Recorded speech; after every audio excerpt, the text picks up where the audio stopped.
It is easily the greatest event, not only in the entire Old Testament, but figures largely in the New Testament as well. What I'm talking about is the exodus of the Israelites from Egypt, as well as their historical origin and identity. Among scholars, there's an ongoing debate on exactly when the exodus took place, if at all. Early date Exodus proponents see the Exodus happening sometime during the reigns of either Tutmosis III or Amenhotep II. Late date Exodus proponents see the evidence for the Exodus as happening sometime during the reign of the famous Egyptian pharaoh Ramses II.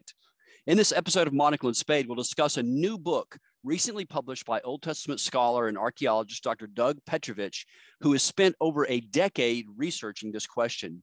His new book explores remarkable archaeological evidence found in Egypt as well as the Levant, which points to and confirms the existence and the presence of the Israelite people and the truth of the biblical Exodus in profound ways. I hope you can join us.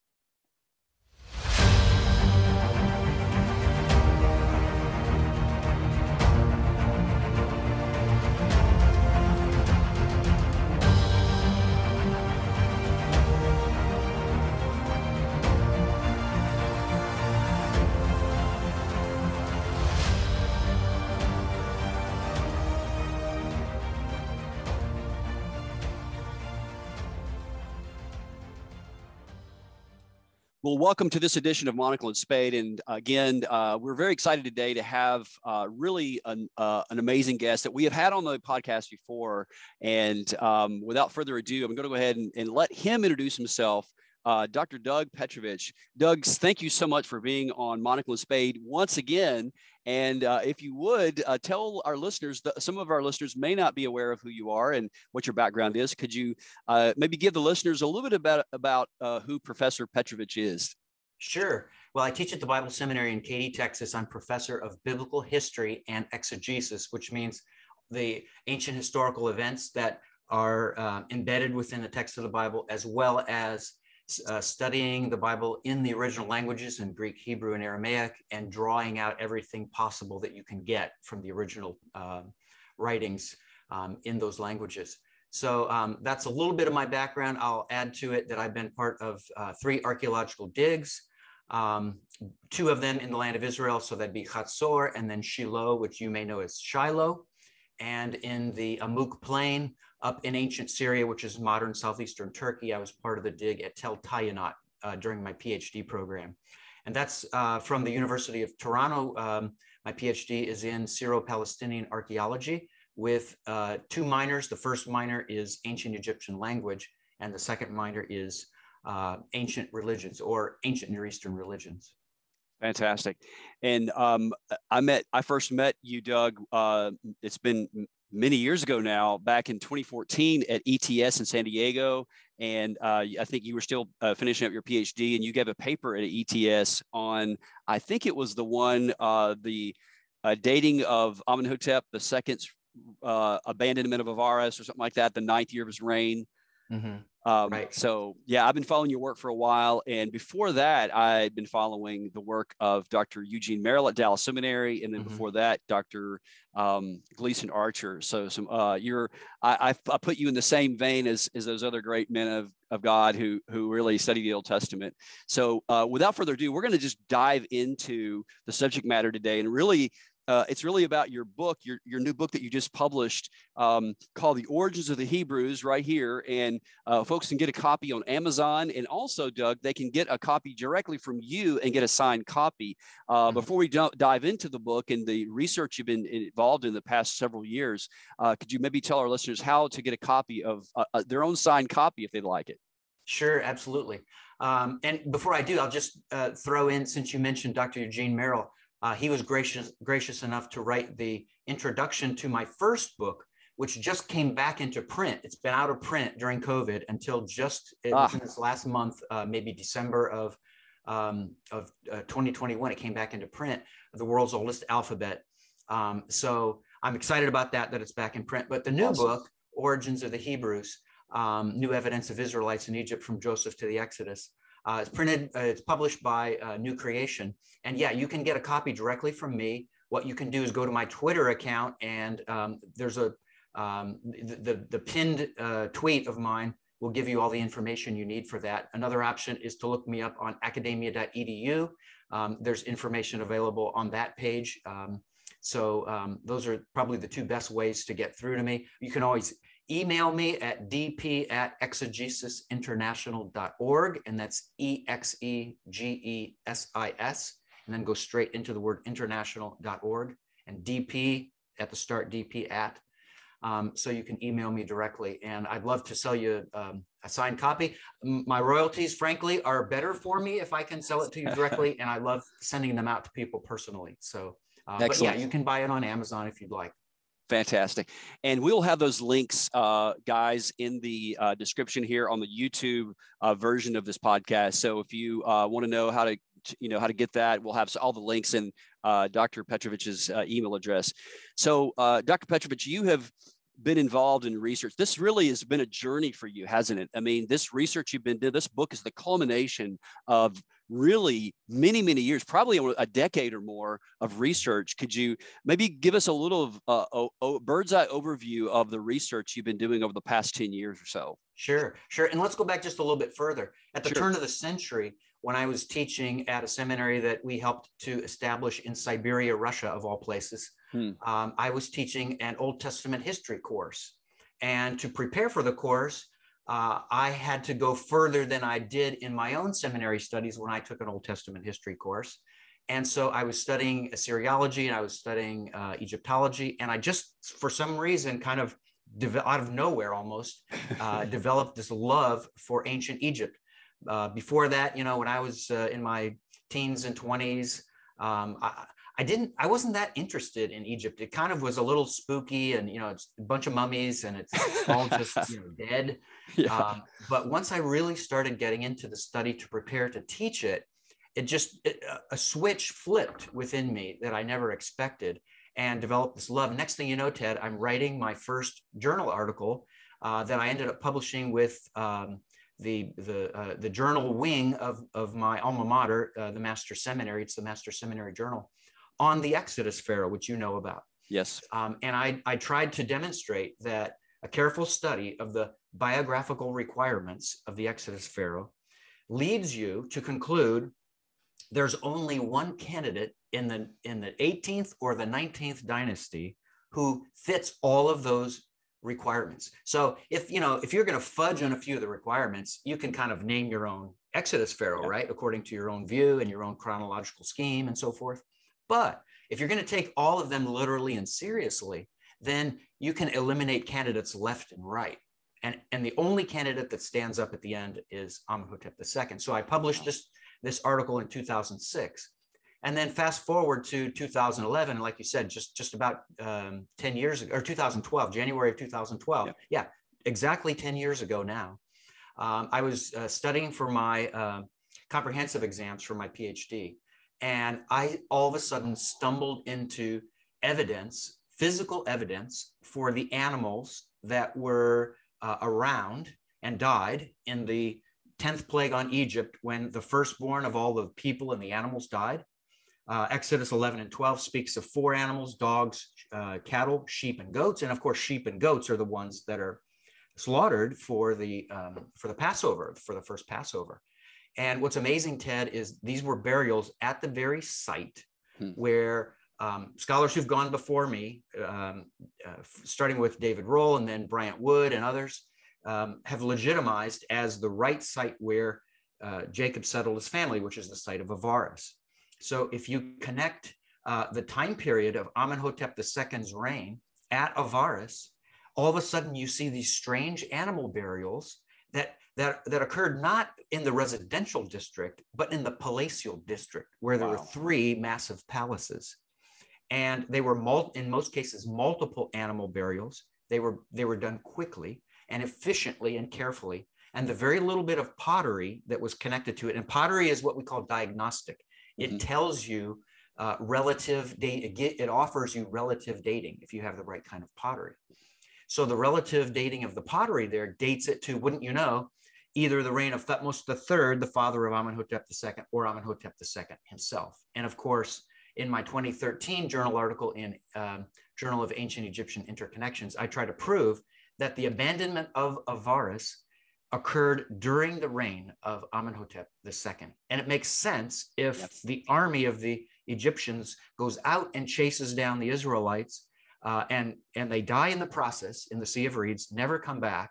What's left for the site? The site was mainly a military headquarters and launching point for Asiatic military campaigns, into the Levant and further. Mm-hmm. So all of this is what just kind of fell together, and that's when I knew I kind of fell into a gold mine here. Wow.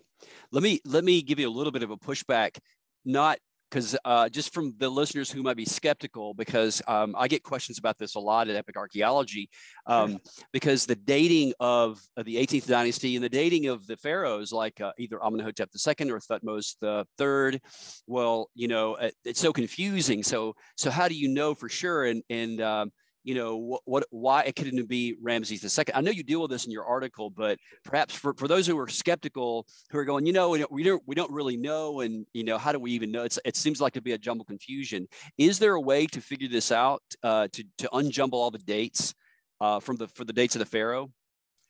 And Ted, you ask 10 people this question who have a background in Egyptology, you may get 10 different answers. Yeah, or at least two. There would be camps. At least two camps, and probably more actually. But yeah, in my mind, what it comes down to is a careful analysis of Israelite chronology, mm-hmm. and getting all the numbers right there. And we have enough numbers that are recorded in the Bible, 1 Kings 6:1, Exodus 12:40 and 41, etc., that make it abundantly clear we can pinpoint this on a timeline, mm-hmm. if we can establish a hard and fast date on the absolute dating timeline. So I think we're able to confidently establish those dates. And then within Egyptian chronology, it all depends, first of all, if you lend credence to what's called astronomical evidence that you can gain from an observation of that which takes place in the heavens, celestial bodies. And what's connected to this is the rising of a certain star called the Sothic star. And the ancient Egyptians tended to record this, and it was a very periodic event. So it didn't happen that often. And the fact that it can be recorded along with the renal year, and in many cases, renal month and renal date of a certain Egyptian king, now that gives you the opportunity to peg it on an absolute timeline.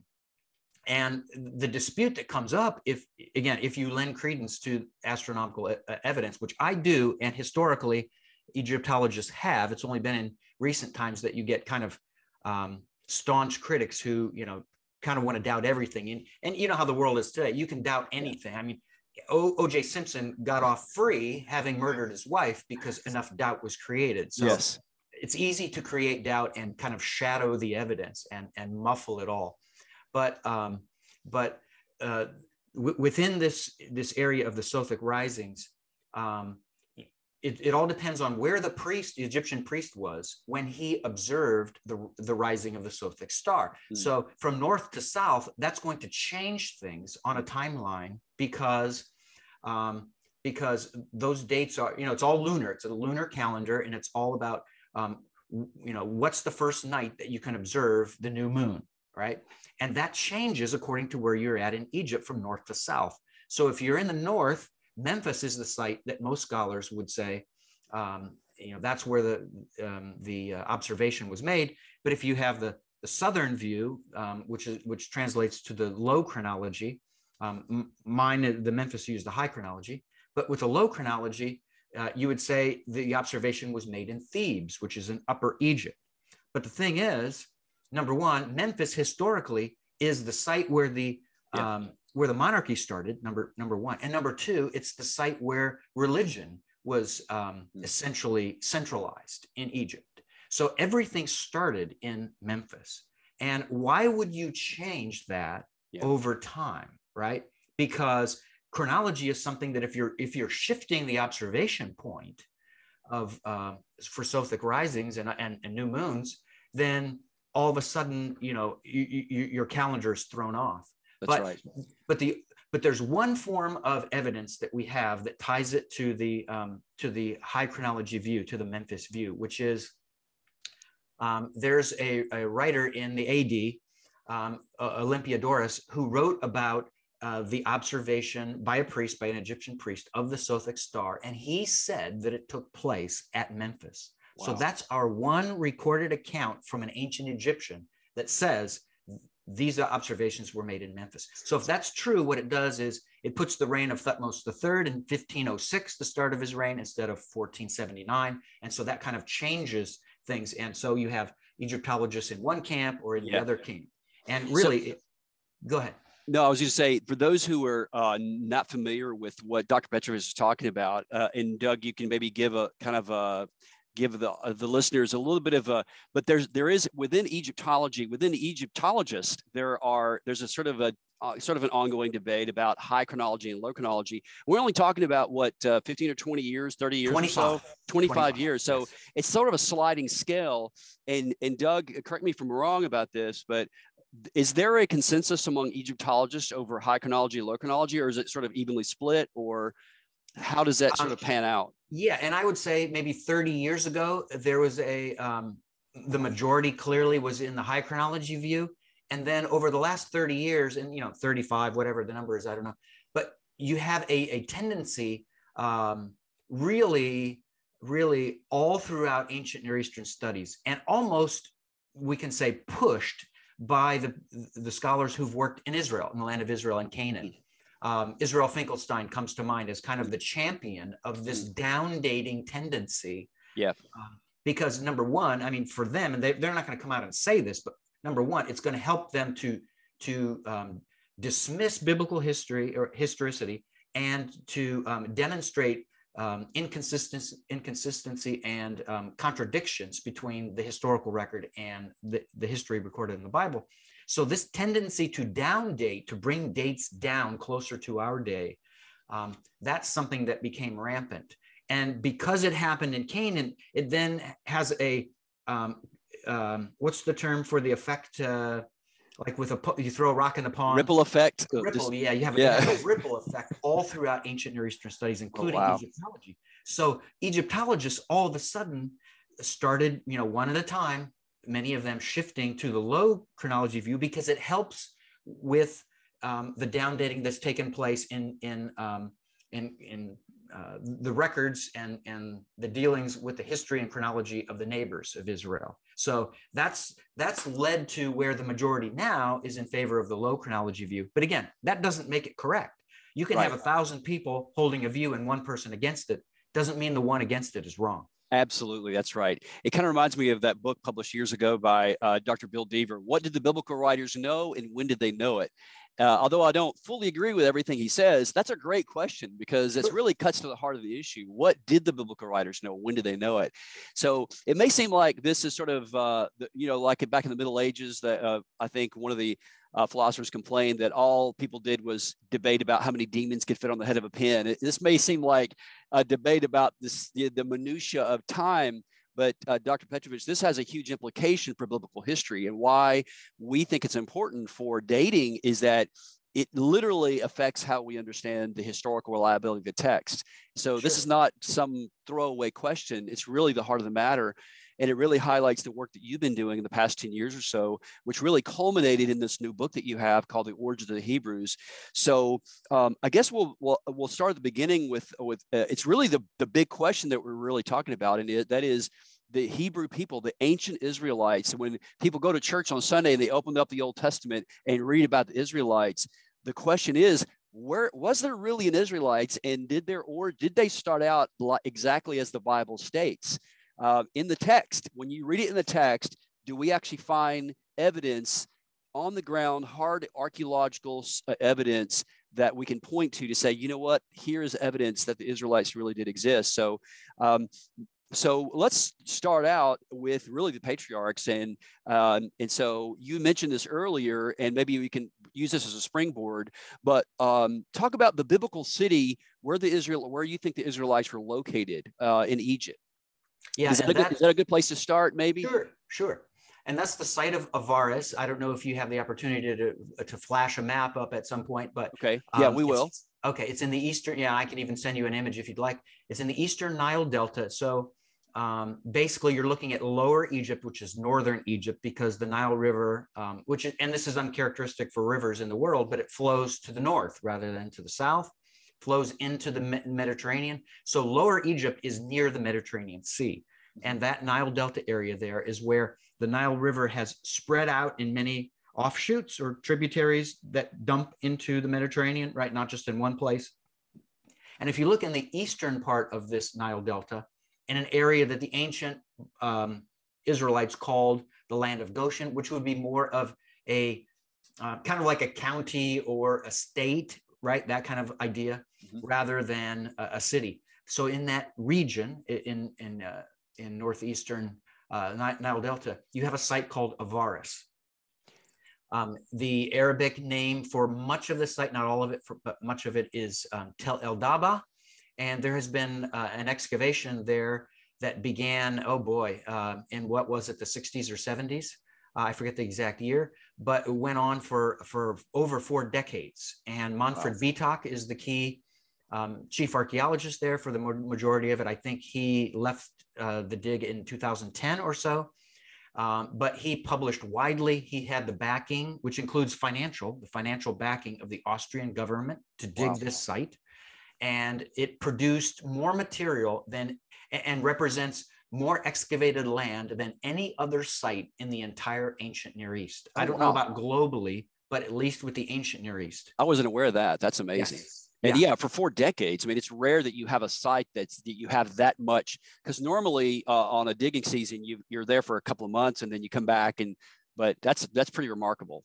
It is. And it shows you God's providential work in all of this. Ted, he chose our day to bring to light all of these things. So what does he do? He recruits the finances of the Austrian government to put it together to produce an amazing amount of materials in English and in German, especially. And I consulted, many of those, not necessarily every single one, but dozens of them for sure. And they're cited in my book.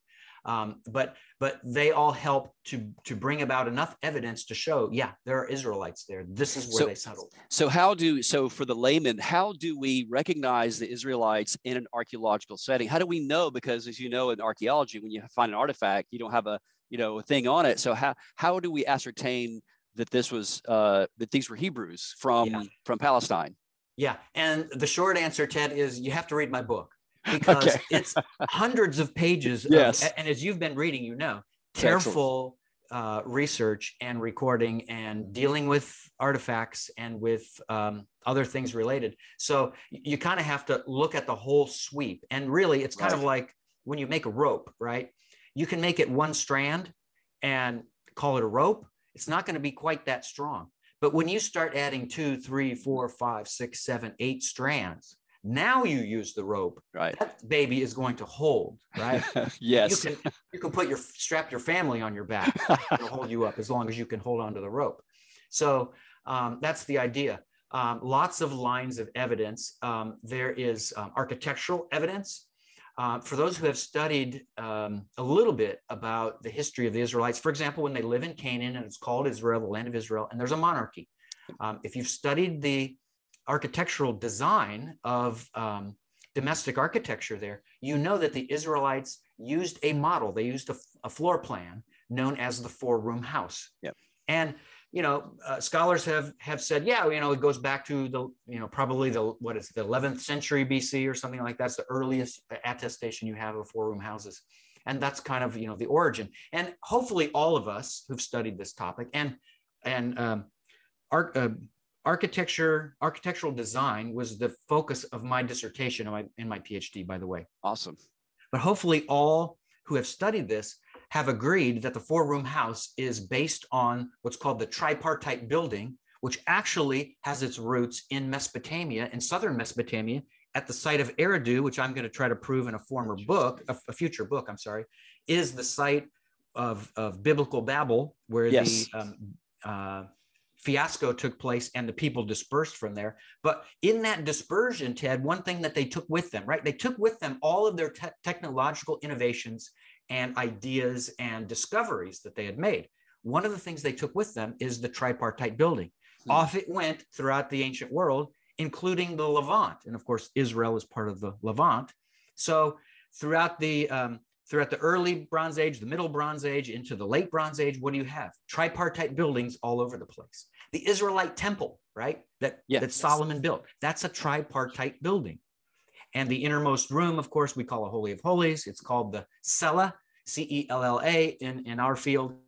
But the point being, the four-room house is a variation of that very tripartite building. And so scholars have said, it only dates back to land of Canaan with the Israelites in whatever 11th century or so, or 12, or even maybe 12th century. Maybe there are some houses 12th century.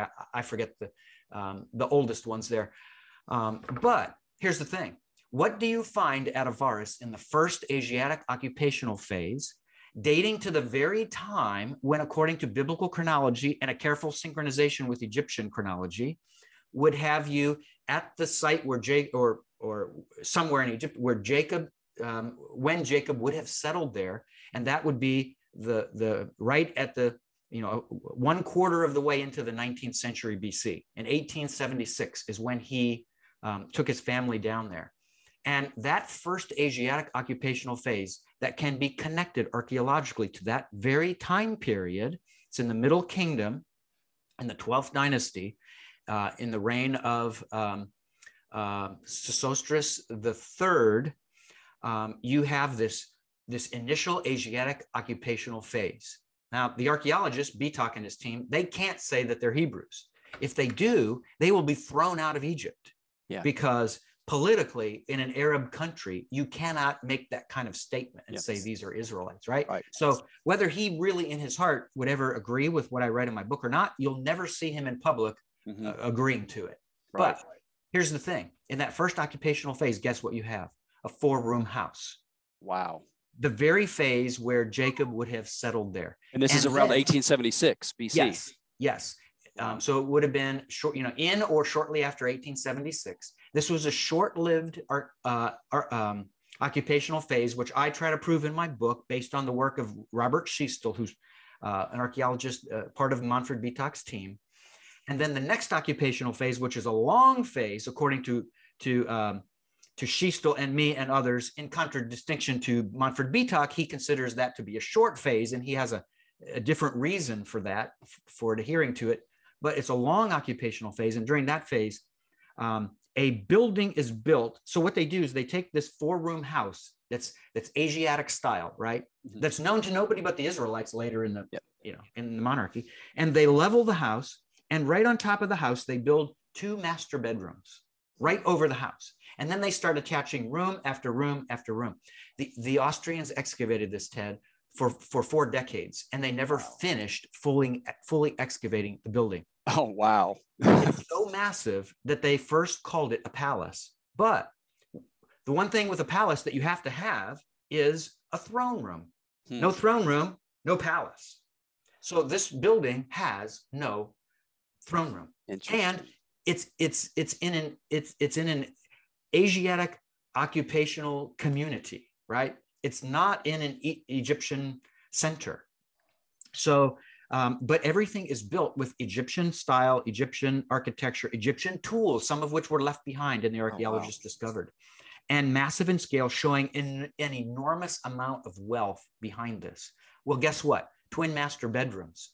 Ephraim and Manasseh could have moved there then. In fact, the Bible indicates that Jacob literally stole the 2 oldest sons of Joseph from him and had them live among their uncles in one of the most incredible acts of genius in world history. Wow. Because Ephraim and Manasseh were born and raised in Egypt, knowing the land, knowing the culture, knowing the language, knowing the religion, knowing the technology, right? All of that. Plus, they had the bankroll of their father, the second in command in all of Egypt. So they moved in at Jacob's death. They leveled his house. They built their house and expanded it over time. And it became this amazing, what I call Egyptianized Asiatic residence. So now, to finish answering your question, as time goes along and you get phase after phase of Israelites living there over time, and of course the Bible says they were there 430 years, And they left after that to the very day, 430 years, to the very day after Jacob settled there. I discussed that in great depth in a 2019 article I did on the precise length of the Israelite sojourn in Egypt, that it was definitely 430 years, no matter what the critics out there say, or the YouTubers. So not 200 years. Not 215 or so years. No. And just as a little insert here, there are some of our brothers who are fellow archaeologists that won't mention, you could probably know, but they talk about a particular site for Sodom and Gomorrah. But the reason why that site doesn't work, in my opinion, is because the chronology doesn't fit. If that's good, is that right, Doug? That's absolutely right. And because there's a northern most people don't know this, but in Sodom and Gomorrah, there is a northern site and a southern site. There are two options, but the reason what makes them different is the dating of the sites. And so if you hold to a long sojourn of the Israelites being in Egypt for 430 years, the southern site has got to be it. If it's a short sojourn, then it's the northern site. Is that correct? Yeah. And the other thing I'd add, and you're talking about the site of Tel El Hammam. The Correct. other thing I would add is Tel El Hammam is not eliminated from possibility as biblical Sodom. But the problem is the occupational phase that the archaeologists there are claiming is connected to the Sodom of the destructive event in Abraham's day. That's not the right occupational phase. So they have to do all kinds of gymnastics with the biblical text and biblical history and chronology to be able to make it fit. And at the end of the day, it just does not fit. It does not fit chronologically. So, we have to be careful that we're not cavalier with our approach to chronology and historical requirements that are found in the biblical text. It has to start there as a starting point. You have to begin with biblical inerrancy. If you don't, all of a sudden you can compromise all kinds of things. Completely agree. That's where we are at Epic Archaeology. We are unashamedly an inerrantist in the classical sense of the term, in the Chicago Statement of Biblical Inerrancy. I know that there are many apologists and scholars out there today that are highly questioning this, and I think it's very dangerous, and it leads us into some really dangerous waters theologically and hermeneutically as well. But so, Doug, and I'm sorry to get us off track here, but so the Israelites are there for 430 years, but you also hold that they were only enslaved for only a little over 100 years or so. What's the evidence for that? What do you? And first of all, I think the reason why we associate the oppression of the Israelites there with the entire period is based on Genesis 15:13. And it all comes down to carefully and accurately interpreting what it's saying there. And there are three things in God's prediction to Abram at the time when he refers to how they will be, that his descendants will be in a foreign land, right? So it says that they will be, there'll be foreigners there, and they will be serving the people who are there. And it says they will be oppressed. So you have those three things. And then there's a statement at the end. And the implication is that the number, and this is where we've gone off track. The number that's there, which is 400 years, is often connected to the third and third only on the list. But that's a wrong interpretation. You have to take all three things into play. It's not just the oppression lasting 400 years. So it's the living in a foreign land, serving the people who are there, and the oppression that you face. Right. So all three of those together combined for this 400 years. And presumably the oppression was the latter part of that stay. Yes. When the Pharaoh grew up. So with this, go ahead. And Ted, the Bible doesn't define for us how long the actual suffering and oppression is. But once you connect correctly the time period at the beginning of Exodus 1 with a historical timeline in Egypt's history, then you can figure out how long the oppression lasted. And I talk about this in my book. Without a doubt, the right Pharaoh, who's to be connected with Exodus 1:8, the Pharaoh or king who was ruling when changes took place, who did not know of Joseph, that king is the first king of the 18th dynasty, the last king of the 17th dynasty, Amos the first. And he alone qualifies in this whole era, and you can go forward and back, a century or two, He alone qualifies as someone who uniquely, initially would not know of Joseph. And it makes sense because he was born and raised in southern or upper Egypt, in Thebes, where the 17th dynasty of native Egyptians was rooted. And this was in the time of the intermediate period there, the first intermediate period, when there, or second intermediate period, when you had a decentralized Egyptian authority. In the north, Asiatics called Hyksos were ruling.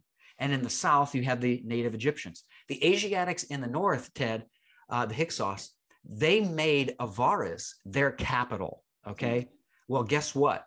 You can't make Avaris the capital living among the Hebrews and not know who Joseph is. You would know exactly who Joseph is. But Amos the first would never know who Joseph is. Right. And it all fits perfectly because the Bible says that the king was worried that the Israelites would join themselves to their enemies and come back and attack them. Well, historically, it makes perfect sense because when the native Egyptians from the south penetrated far enough to the north, and this took literally decades of warring, first under an earlier king, and then under Kamose, the brother of Amos, and then Amos the first, they finally made their way to Avaris, going north, and they routed the Hyksos there. They destroyed the city, killed most of the people, and the survivors fled to Canaan, where they lived for 3 years. And at the end of 3 years, the Egyptians, the native Egyptians, they kind of reestablished themselves, and they built their army back up because their army was decimated by these decades of war with the Hyksos. After 3 years, they went into Canaan and they destroyed these people, their enclave, and killed all of the surviving Hyksos. Well, guess what? These are the people that in the beginning of the 3 years, the Egyptian king was worried the Israelites would go join themselves to, because if they did, the warring Hyksos would train them in war, put axes and hammers and swords and javelins and bows into their hands, teach them how to use them, and then come back and attack them. So it all fits perfectly with this era. So this helps us to understand that the time period of the actual enslavement was approximately 114 years, because it was 114 years before 1446 in 1560, when the Hyksos were defeated by the native Egyptians. Wow. So the history and the chronology fits. So based on this chronology that we've sort of laid out, and that's in your book in much more detail. And again, I encourage people to check out Doug's book on Amazon. Also the link on the bottom, The Origin of the Hebrews, in which is a deep dive into literally hard archaeological and historical evidence for the Israelites in Egypt. And so Doug, they're there for 430 years. What do we know about in your research, in your book? You talk about this, but what were they doing there? Were they building bricks the whole time, or what? Do they have any occupations that they did? Yeah, and there are two occupations that we know about. You can add a third one, I suppose, at least late in the 430 years, when there are tomb paintings in Thebes from the time just before the Exodus that mention Apiru, which is the same as Habiru, and Habiru is the Akkadian version of Hebrew, right? Mm-hmm. So it depicts, so these tombs depict Apiru, who are in the vineyards, tending to the vines. So they were involved in that activity late. But the two main occupations we know about are, first of all, turquoise mining in Sinai. Expeditions were sent both early and late in their stay there to southern or southwestern Sinai, a site especially, well, first Maghreb, but especially and for the majority of the time to Sirbit el-Khadim. And there they would be involved in this industry to extract turquoise from the rock. And so they dug out mines, and they created these extravagant, beautiful turquoise,